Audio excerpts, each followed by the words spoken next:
Wasting money on cures. Forgot how to fix myself. They say that time is free. Then why is it so precious? Oh, I'll say memories in my head, like Polaroids on walls. They remind you to look ahead. Time is running out.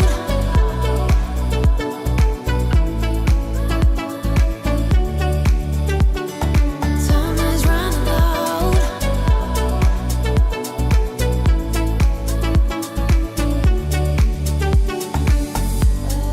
Lately I've lost my track. I've sailed the deepest seas, hoping to find something to bring back better times. Oh, I'll say memories in my head, like Polaroids on walls. They remind you to look ahead. But time is running out. Time is running out. Time is running out. Time is running out. Time is running out. Time is running. Time is running out.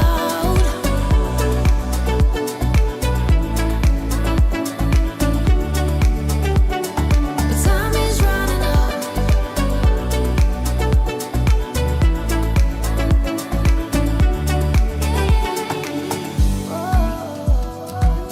What if my best days aren't over? They can be over.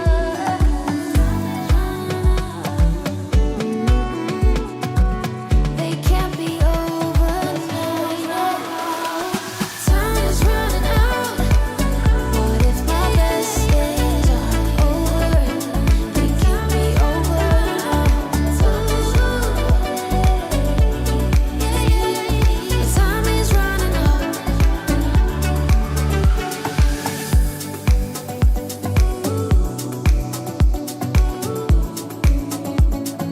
Time is running out.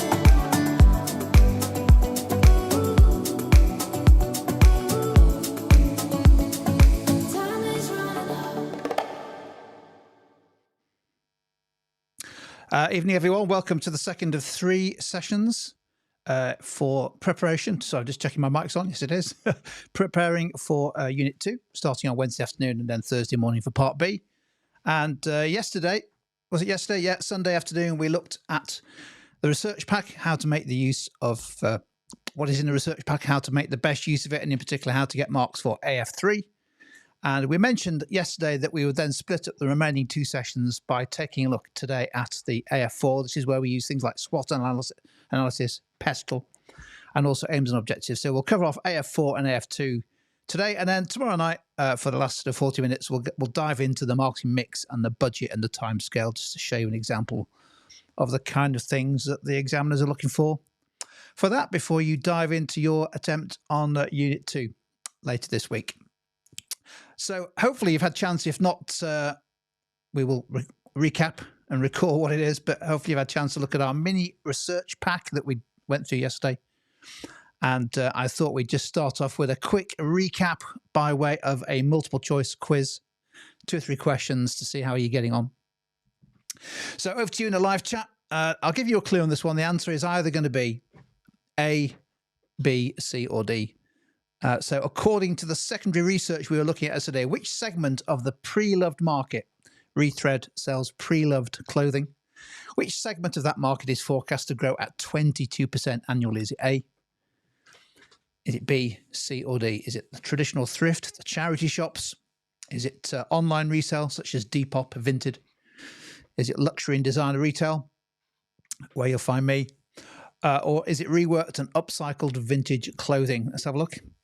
Just a by way of recap, and we'll come back to this market research throughout today's session. Most people going for D. Let's have a look. It is indeed D, yeah. reworked and upcycled vintage. So the secondary research told us that the overall clothing market in the UK is growing at 2%. That's £68 billion per year. But of course, that includes new as well as pre-loved. The pre-loved market was growing at 12%.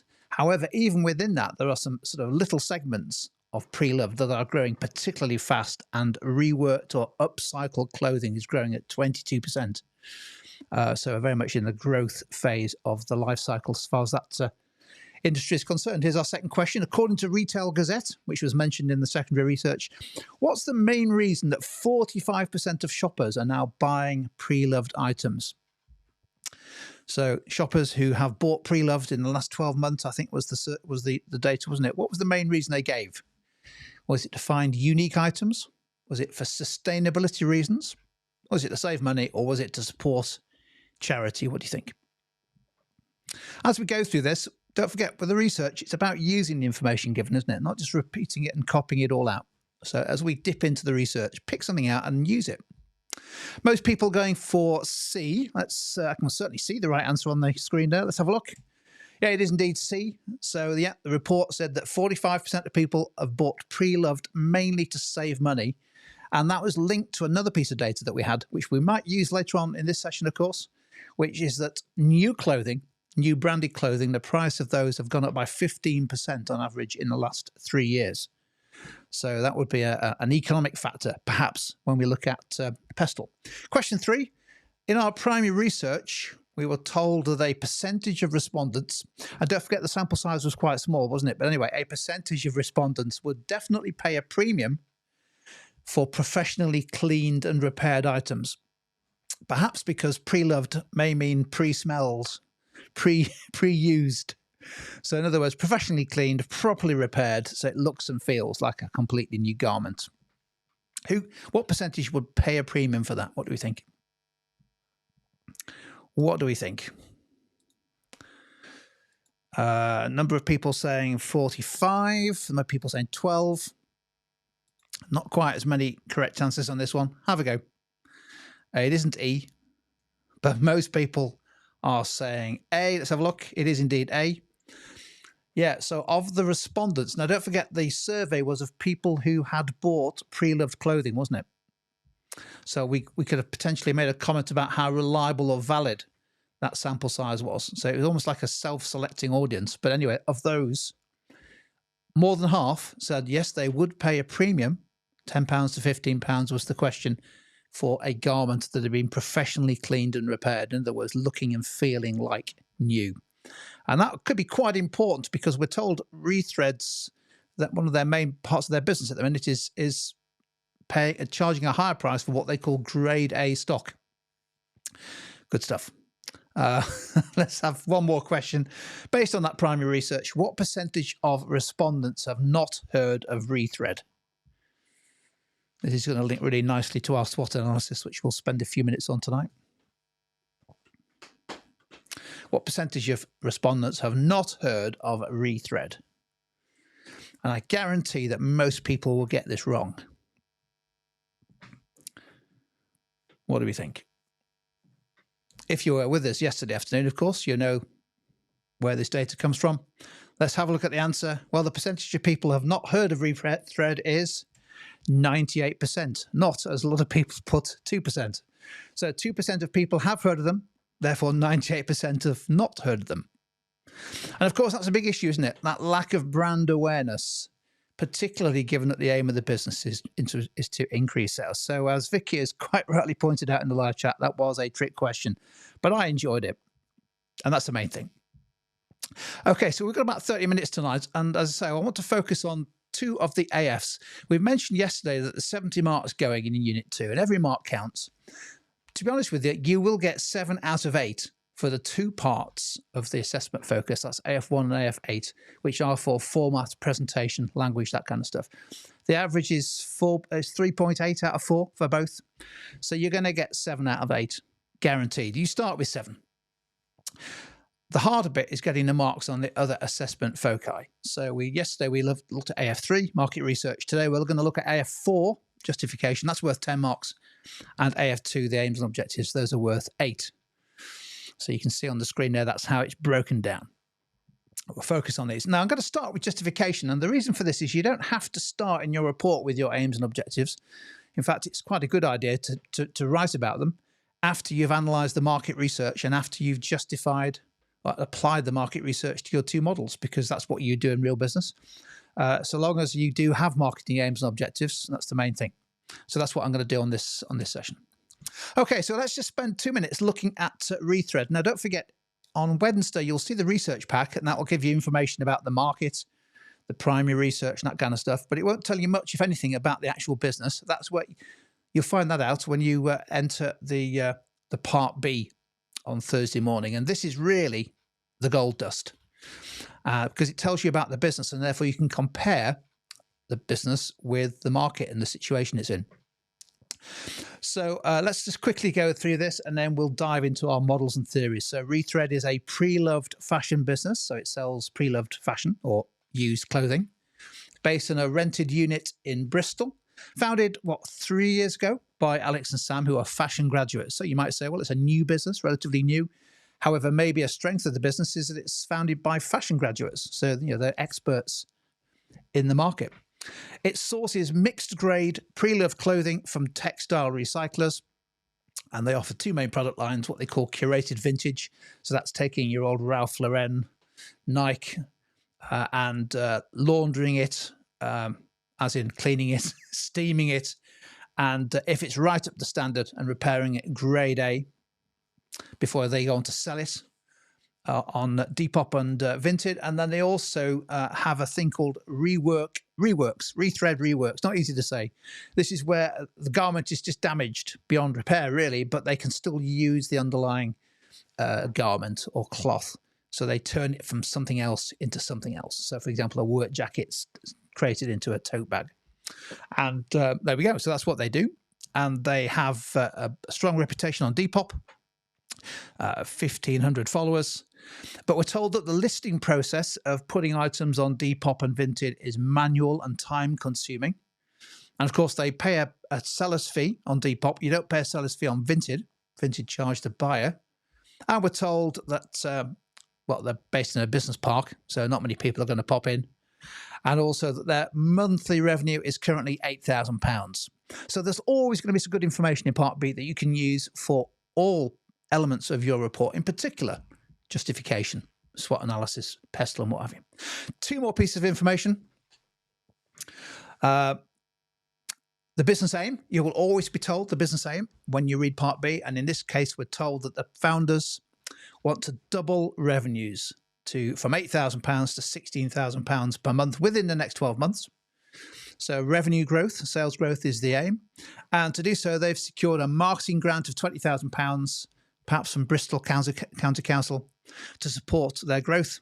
And they're looking at two options to invest that marketing grant, that £2,000 budget, either to run kilo sales, where you roll up and dive in and buy clothing by the kilo.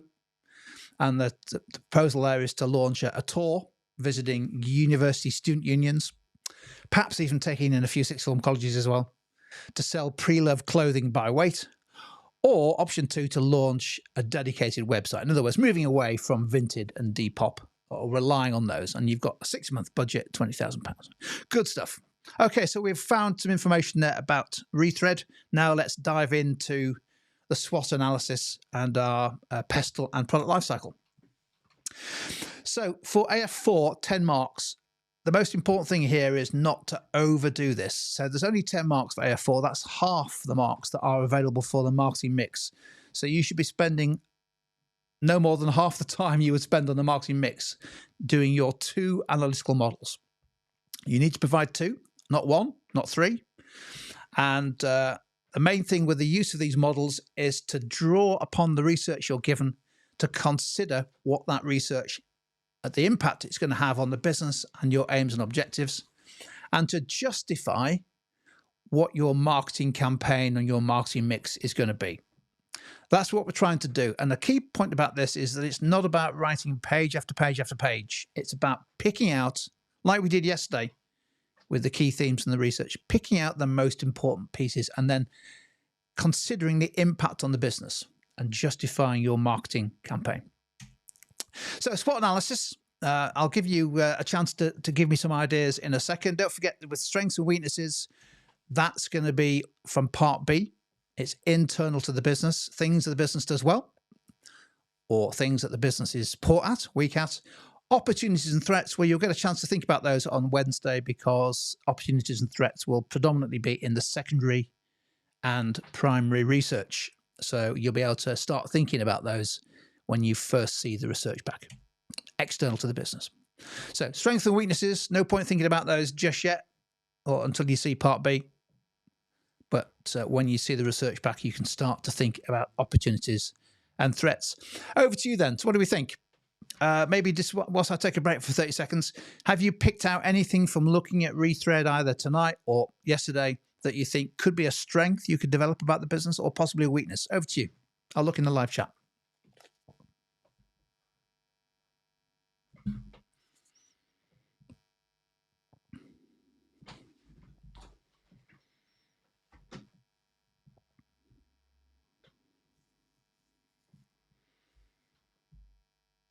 Yes, Algerman's saying the 5-star rating.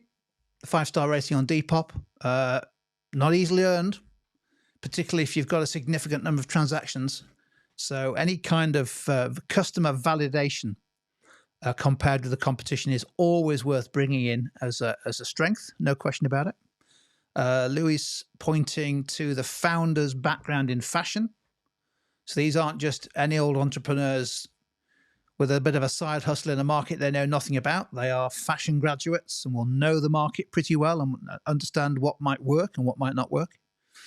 Sophia's pointing to this issue around manual uploading, time-consuming manual uploading of clothing listings on Vinted and Depop is definitely a weakness, isn't it? Because that's going to restrict your ability to sell. What else have we got here?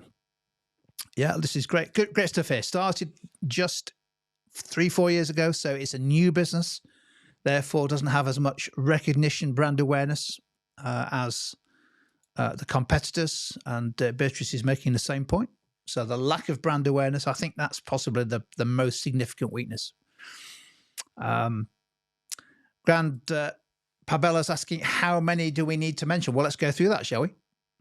So well done. So some great contributions there. I've just picked out just a few, but I wouldn't use all of these because you don't have a lot of time. For 10 marks, you have to do 2 models and you need time to do your marketing mix, as we'll see tomorrow night. So I just picked out some strengths from from part B. It sounds like they've got good quality, this grade A professional quality clothing. That sounds like that's good. The reputation. So I agree with you that this 5-star rating on Depop, I think, is a strength. And also the fact that they are quite innovative. You know, turning jackets into tote bags. That feels like something that's got some innovation and sort of uniqueness, a unique feature about it. Maybe a way of differentiating their products from the competition. But yeah, weaknesses. The brand awareness is a massive issue, isn't it? Only 2% of people know them, whereas the research says 78% of people know a competitor called Beyond Retro. And a lot of you picked out the time-consuming operations.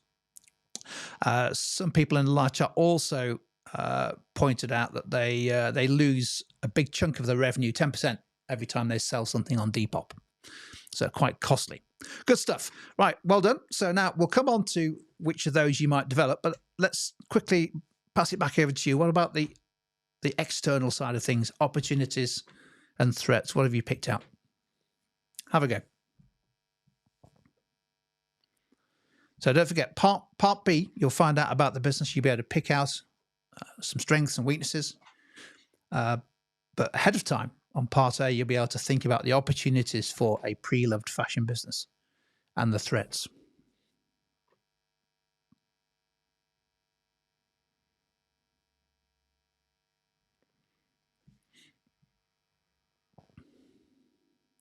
Yeah, a number of people in the live chat. I'll just stick a couple on here. Reagan's gone for just a market growth. I mean, it hits you in the face, doesn't it? Phenomenal growth. 12% overall, 22% for one of the segments. No wonder lots of businesses want to get involved in that.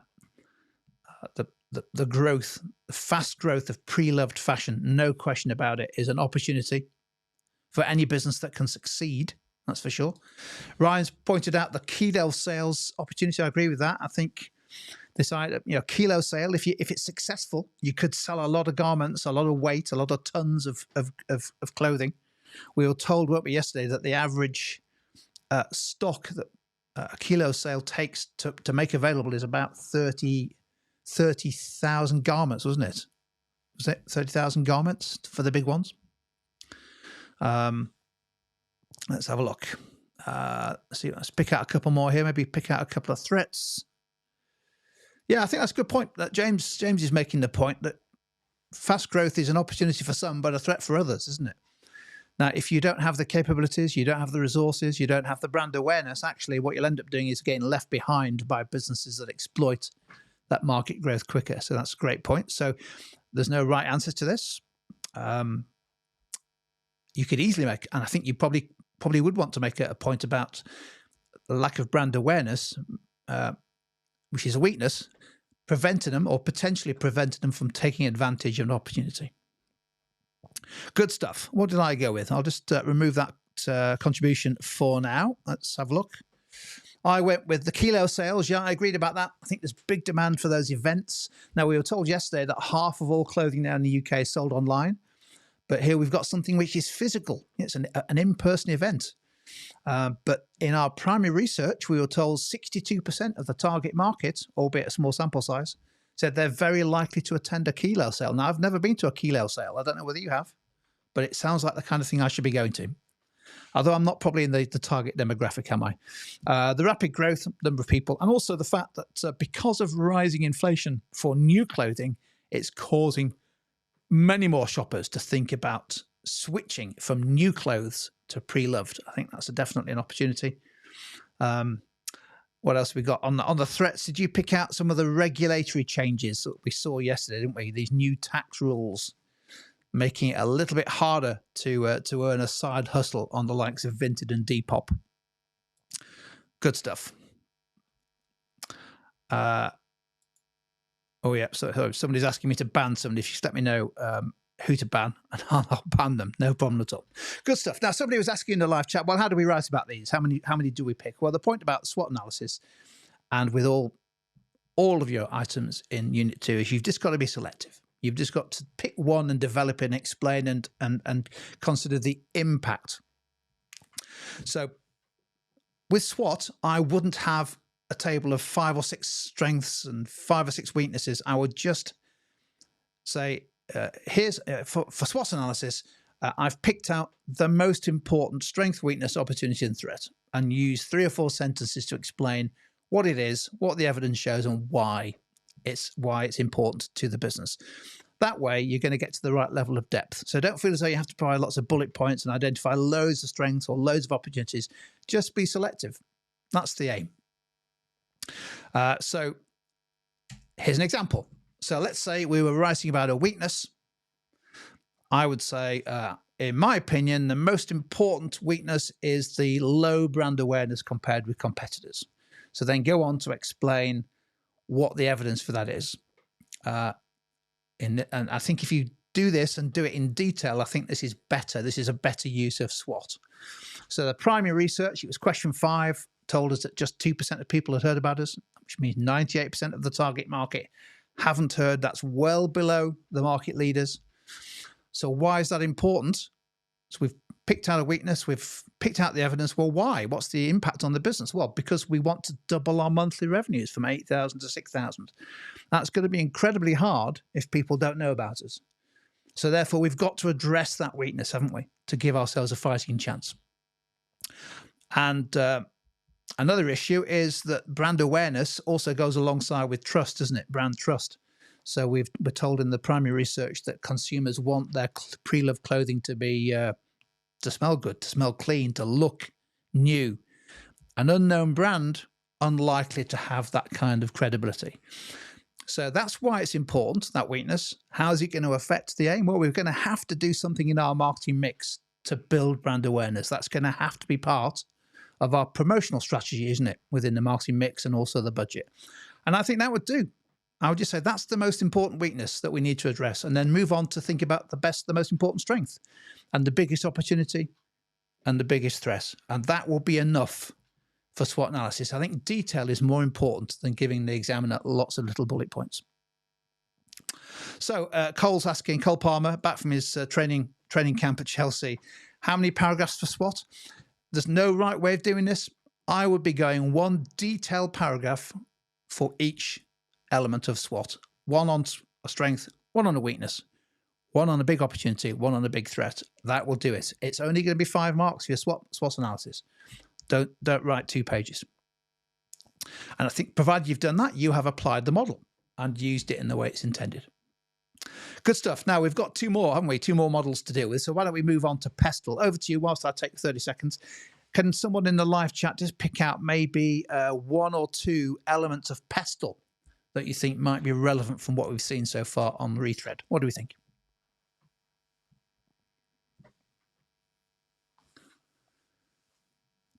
Number of people saying, how long should we spend on AF4? Well, in total, it's 10 marks, isn't it? So really, you should be spending, what, 30 minutes? Yeah, about 30 minutes, 25 to 35 minutes. So I'll be doing maybe 10 to 15 minutes on SWOT analysis, maybe 15 on SWOT, maybe 10. I'd do product lifecycle, but you don't have to. Lots of people do PESTLE. It's that kind of amount of time. So John's come in with the taxation of digital platforms. Yeah, definitely.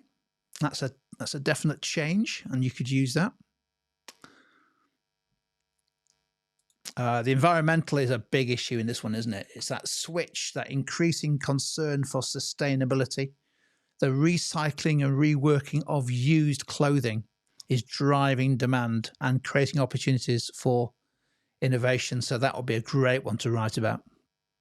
Maybe one more.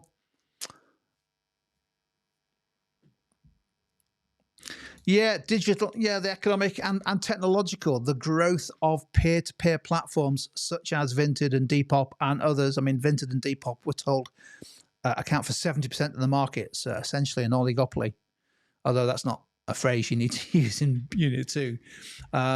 Fantastic platforms, but significant change. But all of a sudden, Vinted and Depop have created a whole economy around pre-loved clothing. Awesome stuff. The point being, I'll just stick on the screen what I went with so you can have a look for yourself. The point being is we don't have to write something for every part of PESTLE. The examiner's not looking for 2.5 pages of lots of information where all of PESTLE's covered. The idea of using an analytical model is to pick out some of the most important parts and then explain the impact on the business and the implications for the marketing campaign. So I'd be tempted to maybe pick out 2 or 3 at the most and develop them. There's not a lot of difference, Lucky, between political and legal, to be honest with you. I would, there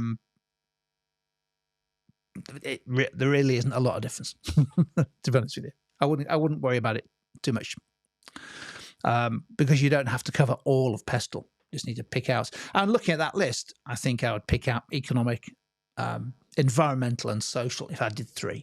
I might do 2, but if I had time to do 3, I'd pick out those 3. Okay, so how would we write about this? Well, just think about what we've just done with a SWOT. It's that kind of depth. So we might draw out a couple of PESTLE points. I would say something like, in terms of the PESTLE analysis, economic and environmental factors appear to be the most significant in terms of their impact on the business. And then explain in some detail for each. So economic factors. The point being that new clothing prices are rising at 15% per year. Therefore, 45% of people are now starting to switch to pre-loved. All I've done on the screen now is just highlight what you should be trying to do as you type out your document on Thursday, which is to keep referring back to the research. Do you remember yesterday we said the research should be used throughout? Keep referring back to the evidence that you've been provided by the examiner. So the secondary research was particularly useful, wasn't it? Because it was talking about that 15% inflation.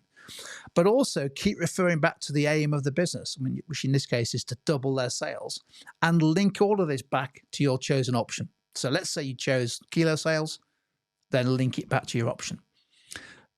Something like that, I think, would do the trick for economic. No question about it.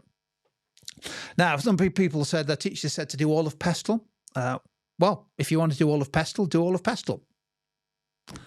I've seen distinction answers, 58, 59, 60, that have picked out 2 PESTLE points and developed them fully, and linked them to the research and linked them to the marketing campaign, and it's a beautiful thing to see.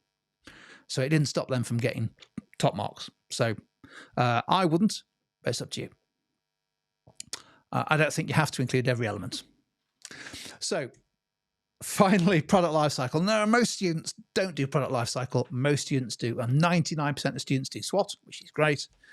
I'd say probably 80% of students do PESTLE, but an increasing number are having a go at product lifecycle. It's not the easiest thing to do, but if you can do it well, it's another good model to use. At the end of the day, it's 10 marks for 2 models. So half of those marks are for the SWOT.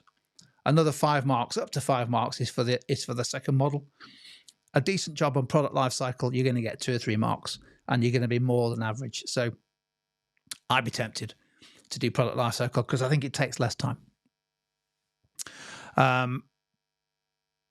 So yeah, sorry, I'll just pick out lots of people jumping in on which ones they should do. I kind of agree with this from Aspect Jason. My teacher said PESTLE isn't worth it. Instead, do SWOT and PLC, but make sure that both are explained thoroughly. I couldn't put it any better. I think that's really, really good advice. But anyway, if you were to do product lifecycle, what do we think? So what do we think? Over to you in the live chat. Where do you think the pre-loved market is in the product lifecycle? If we just think about the pre-loved market and then maybe also rethread, where would you put them? Over to you for 30 seconds.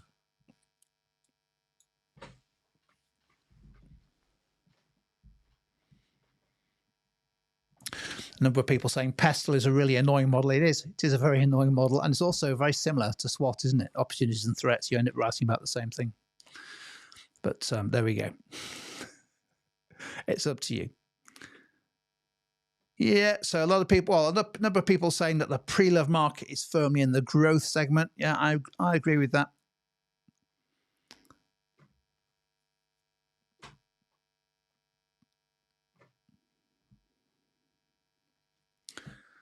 Yeah, most people saying growth, possibly early maturity. Well, I think the overall clothing market in the UK, the £68 billion market, is in the maturity phase because it's very large and it's growing at 2%.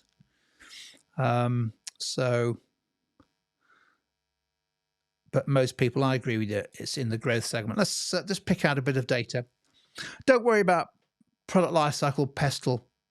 If you've practiced doing PESTLE, that's absolutely fine. But a number of students like to have a go at product lifecycle. It's not the end of the world if you decide to have a go at that. Well, you don't need as much information as this, but I think overall, I think the pre-love market is firmly in the growth phase. Any market that's growing at 12% that's worth £3 billion is a growth market. That's not mature. The overall clothing market, including new clothes, is 2% per year. That's mature. That's slow growth. But of course, we're also told that there are some segments of pre-love which are growing even faster. Recycled, upcycled 22%. So I think there's enough evidence there to suggest that the pre-love market is firmly in the growth stage. What does that mean? Well, it means that Rethread should be able to increase revenues, shouldn't it, if it's operating in a growth market. However, it may find it faces more competition because of that. Lots of people trying to make a business, a living out of it. What about Rethread itself, the business? I think there's an argument that suggests it's actually really at the introduction stage. It's only been around a couple of years. They don't yet. They're trading manual listings on Vinted and Depop. £8,000 a year is like a bit of a side hustle. It's not quite a big. It's not really a big business yet. Low profits. I don't know. That feels like that's a business that's at the introduction stage, that's trying to become a growth business. However, always link it back. So they aim to double revenue. Therefore, the fact that the market is in a growth phase, I think, is absolutely critical. And that's the most important thing to say, that, you know, if you're in the growth market, there are no excuses really here. You should be able to grow your business with the right marketing campaign and the right marketing mix and achieve your aim. Daniel's saying, would you lose marks for getting the stage wrong? Let's put that on the screen. I don't think, no, you wouldn't really, as long as you justify what you think the evidence shows. And don't forget, what we're trying to do is we're trying to use the research. So draw the evidence from the research. There'll be something in there about the size of the market, how fast it's growing, and then use it and apply it. Then whatever conclusions you draw, provided that they're sensible, should be fine. Someone's asking, would you lose marks for not doing every element of PESTLE? No, don't think so. No. There's nothing in the mark scheme that says you should go through every element of PESTLE. The mark scheme talks about the use and application of a conceptual model, an analytical model, to help consider the impact on the business. It doesn't tell you that you have to produce a complete PESTLE, so I wouldn't worry about it. Good stuff. So there we go. So we've looked at SWOT, PESTLE, and product lifecycle. 10 marks. 10 marks. What do we think? Should we move on to AF2? Let's just do maybe 10 minutes on aims and objectives. So AF2, what do we need here? Well, firstly, you're going to need to pick the option that the business is considering. So you do need to choose one of the two options. Having done that, at some stage before you create your marketing mix and promotional campaign, you need to come up with some objectives that will help achieve the aim. Now, we're always told the aim of the business. The aim of the business here is to move from £8,000 per year per month to £16,000 per month. That is the aim. And they're looking at two options to achieve that. So you need to come up with objectives that would help achieve that aim. Should they be SMART? Yeah. But do you need to explain to the examiner what SMART is? No. So don't waste time writing what SMART is. Just come up with objectives that say what it is you're trying to achieve, how it's going to be measured, over what period, and make it realistic. And that will be enough. You don't need to explain to the examiner what an objective is and what a SMART objective is. But the most important thing then is having come up with, and I would go with three objectives. I think that's the optimum number. Having done those and set those out, the most important thing then is to keep referring back to those objectives throughout your marketing mix and your promotional campaign. And we'll see this tomorrow night when we look at an example of product or price and a promotional campaign. Don't just think I've written my objectives down, that's it. They need to be referred to throughout your document. The aim, to double sales, but refer to specific objectives and how your choices for your marketing mix, for example, maybe a new product or a different way of distributing your product, how that will help achieve those objectives. And that's really important. It's the golden thread that means that's basically what distinction candidates do. They use the research, but they keep referring back to the objectives. So we'll see this tomorrow in action. But for now, let's just have a think about objectives. So don't just write, here are my three objectives. The examiner needs to understand what it is you want to achieve. Elements of SMART. So what is it you want to achieve? It needs to be relevant. It needs to be specific to the business. When do you want to achieve it? And then you need to justify that objective. So in other words, say, why would that help support the aim? And a brief comment as to how it's going to be done. Obviously, the detail comes in your marketing mix. So whilst we think about that question coming in, will you lose marks if you refer to your aims all throughout or don't refer to the objectives? Well, the answer is you've got to keep referring to the aim and you've got to keep referring to your objectives throughout your marketing mix and your promotional campaign. That is the most important thing. So aims and objectives are worth 8 marks. Setting them out in detail is going to be worth a decent number of marks, but your use of those objectives later on is what gets you into the top mark bands. The constant referring to and use of those objectives to justify your marketing campaign, your marketing mix, is what really makes the difference. Okay, so let's finish off just by thinking about kilo sales. Let's say you've decided that kilo sales, the university tour, the kilo sales tour, is the way that you think you can help Rethread double from £8,000 a month to £16,000 a month. And there we are. There's a picture of a kilo sale in action. Over to you. Last activity. Can you give me a specific, measurable, realistic, time-bound objective for Rethread for kilo sales? Over to you. I'll give you maybe a minute, and I'll pick out 2 or 3 and stick them on the screen.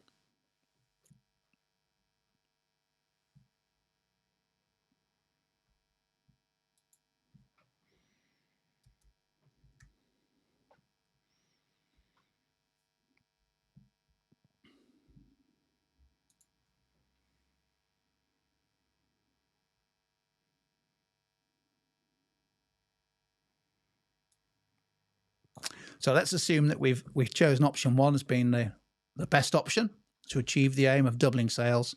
What kind of objectives could we set for the marketing campaign, which is a 6-month campaign, isn't it? The aim, which you're given, is to increase sales. Specifically, you're told from £8,000 a month to £16,000 a month.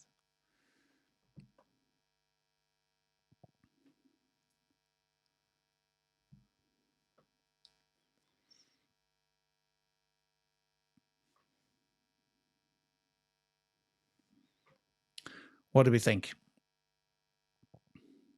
Okay, so I'll stick a few on the screen. Some good ones coming through. So Tilly's gone with a volume measure to increase the kilos, i.e. the kilograms, so the kilos sold by 50% within the 6-month campaign. So you can actually, I mean, I'm not sure they do kilos at them. I think this is a new thing for them, isn't it? I need to check back on the case study. But let's say they did already sell some. You might say, well, we want to sell, I don't know, 20,000 kilos over 6 months at an average price of £20 per kilo. That would be a very specific objective. Ali Baye has gone for increased customer spend by 20% within 3 months. So that could be average customer spend, couldn't it? That would be a good thing to aim for. So I would make that really specific and say, increase average customer spend by 20%. In other words, try to get new customers, but try to get your customers to spend more on average, which has a really big impact on revenues. Cole's gone for increasing brand awareness. Now, again, I agree with that, and that's one of the things I've gone with. But we could just tweak that slightly to make it even more specific. So it's fine, increase brand awareness, and that would help achieve the aim, but we could be even more specific, maybe give us a target, moving from 2% to maybe a different number. Let's see what else we've got here. Yeah, a number of people referring to increasing levels of customer satisfaction. Now, we don't know what the customer satisfaction levels are, but we might say, well, let's assume that 70% of customers satisfied. You might try to increase it to 85 or 90%. So he's asking, can you explain the difference between an aim and an objective? So the aim is given to you. The aim in this case is to increase sales. That's what the business wants to achieve. The objective are the specific targets, the specific measures or specific targets, objectives that if achieved will mean that the overall aim is achieved. Yeah, it's a good one. Increase brand loyalty by 15% within 4 months. So from 2 to 17% would be a specific objective. Good stuff. Let's have a look, see what I went with. Well, for kilo sales, I think I'd want 3 objectives. I'd want something around brand awareness, definitely. So I'd say increase brand awareness from 2 to 10%. Slightly less optimistic than some of you in the live chat. But brand awareness within whom? Can we be more specific? Well, I thought, well, it's really brand awareness of people who might want to buy clothing at kilo sales. So the core demographic there is students aged 18 to 24. So that would be a specific target, and we could refer back to that, as we will tomorrow when we look at our marketing mix. So yeah, we're going to explain that tomorrow. So I'll explain how that objective could be sort of embedded into your marketing campaign, your marketing mix and promotional campaign. I also thought you could maybe have some kind of volume thing. So maybe try to get 5,000 people to visit to visit 10 kilo sales, 500 people per event. So some kind of measure of how many people we actually want to get through the door on these kilo sales. I must go to one of these. They sound great. I'll probably be kicked out, but 5,000 people. And how could we then have marketing campaigns that mean that we achieve that objective? And then something around a target per event. So how about £4,000 worth of kilo sales per event to contribute £40,000 in total? If we achieve that objective, that's going to help us. Hopefully, well, it should do, yeah, shouldn't it? 40,000. Yeah, that will contribute to helping achieve the aim. So those three will be fine. Objective 1, 2, and 3, and then that's it. We've explained what those are. And I think then the key then is to briefly explain why you've set that objective and then refer to them later. So last thing for me, something like this. Yeah, if we're writing about what our objectives are, all we need to do is explain to the examiner what it is. So something specific. When do you want it to be achieved? And I'd normally go with the promotional campaign. Why you're trying to achieve it. So just a sentence. So a number of people, Cole Palmer and others, have said brand awareness is the big weakness. Refer back to your SWOT analysis and say, look, actually, the evidence is that this is a major weakness in the business that's stopping us from growing sales. If we manage to increase brand awareness, that's going to make our £16,000 aim a lot more achievable. More people aware of what we do. How are we going to do it? We don't need to do the whole promotional campaign, but just a sentence that explains that building brand awareness is going to be a feature, a focus of our promotional campaign. It could be social media campaigns or printed flyers or whatever. And I would just write something like that, maybe not even as much detail as that for each objective, just to explain why you've set that objective. And that will do. That will do. And you can move on to writing the rest of the detail. So a number of people, Alex and others, have just said, can you just explain or repeat what justification is? So AF4, 10 marks. The justification is the use of the research to justify your chosen marketing strategy or campaign. In other words, it's saying, let's take a look at SWOT. What's the evidence for SWOT? What are the key themes, the key strengths, the big opportunities, the big threats? What does that mean for our marketing campaign and for our achieving our aims? If we're using PESTLE, what are the most important parts of PESTLE? How do they affect what we can do in the business to achieve our aim? So it's, justification is basically saying we're using two models to justify what we're going to do in our marketing mix. That's what justification means. And it's worth 10 marks. Whereas the marketing mix is worth 20. So tomorrow night, I've got a half an hour on going through the marketing mix and the marketing message to show you the detail that's required. Okay, there we go. I think we have just about concluded what I wanted to cover tonight. Each session is going to be about 45 minutes. I'm bang on for 45 minutes. So that's good for now, I think. I'll close this session shortly. If you've got any questions, as last night, just post them into the comments on the recording on YouTube, which will be live in about 10 seconds time. And I'll do my best to answer them during the course of tomorrow. And I think we are, is it 6:30 tomorrow night? I think we're scheduled to do our final session for Unit 2. So if you're able to join me for that live, that would be great. And I'll see you tomorrow night. Cheers, everyone.